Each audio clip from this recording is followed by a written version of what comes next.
જય શ્રી કૃષ્ણ. બહુ દુઃખ થાય છે એવું જાણીને કે આશીષભાઈ વિશે આવું બોલે છે બધા, કે એના વિડીયો સાંભળવાથી બહિર્મુખ થવાય, કે એના વિડીયો ના સાંભળવા જોઈએ. તો એ ભાવેશભાઈને હું તો ઓળખતી નથી અને મેં એના વિડીયો પણ કોઈ દી સાંભળ્યા નથી, અગર હોય તો. પણ એવું મેં સાંભળ્યું કે સિદ્ધાંત તો જાણે છે અને સિદ્ધાંત પર ચાલવાવાળા છે.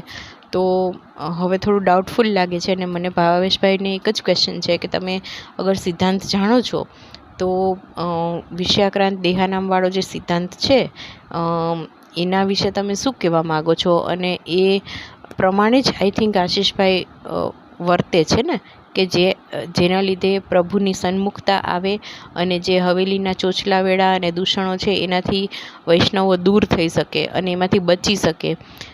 એટલીસ્ટ હું તમને મારું જ ઉદાહરણ આપું તો મેં બ્રહ્મસંબંધ લીધું એને 8 વર્ષ ઉપર થઈ ગયું હશે. એ 2023થી જ્યારથી મારી આંખ ઉઘડી છે ત્યારથી મને એક વાતનો હંમેશા અફસોસ રહે છે કે મેં 2017થી 23માં જેટલો ટાઈમ હવેલીમાં, જેટલા પૈસા હવેલીમાં અને જેટલો મારા ફેમિલીને આપવો જોઈતો તો એટલો ટાઈમ પણ હવેલીમાં બગાડ્યો છે અને ખોટા ચોચલા વેળામાં મારો ટાઈમ અને સમય ને કેરિયર ને ઘણું બધું મારું વેડફાયું છે. જો મારી આંખ 2018માં જ ખુલી ગઈ હોત, 17માં જ ખુલી ગઈ હોત તો પછી હું કેટલું બધું અત્યાર સુધીમાં સારું એવું કાર્ય કરી શકી હોત અને કેટલા બધા દૂષણોથી, મેન્ટલ સ્ટ્રેસથી બચી શકી હોત. એટલે કહેવાય ને કે આશીષભાઈના વિડીયો સાંભળીને કોઈ બહિર્મુખ થાય ને તો કાંઈ એનામાં બુદ્ધિ ના હોય અને કાંઈ સમજી નથી શકતા કે આશીષભાઈ શું કહેવા માગે છે. બાકી મારા જેવા ઘણા વૈષ્ણવો છે કે જેની લાઈફ ચેન્જ થઈ ગઈ છે આશીષભાઈના વિડીયો સાંભળીને, અને બહુ સારી રીતે સેવાનું જ્ઞાન પણ મળે છે, સેવાનો આનંદ આવે છે.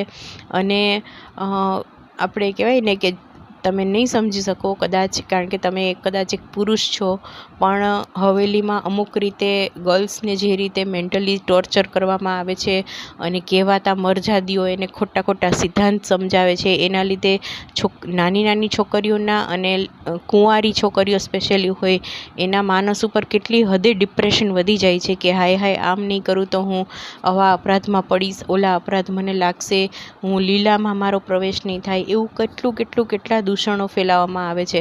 એ બધામાંથી પણ બચી શકાય છે અગર જો આશીષભાઈના વિડીયો પહેલેથી જ સાંભળેલા હોય ને તો.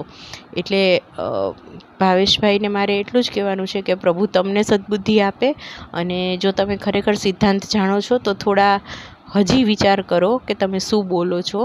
કારણ કે આશીષભાઈના વિડીયો સાંભળીને તો ઉલટાનું સન્મુખતા જ આવી છે, બહિર્મુખતા તો બહુ દૂરની વાત છે. એટલે થોડું વિચારો અને પછી કોઈના વિશે બોલો.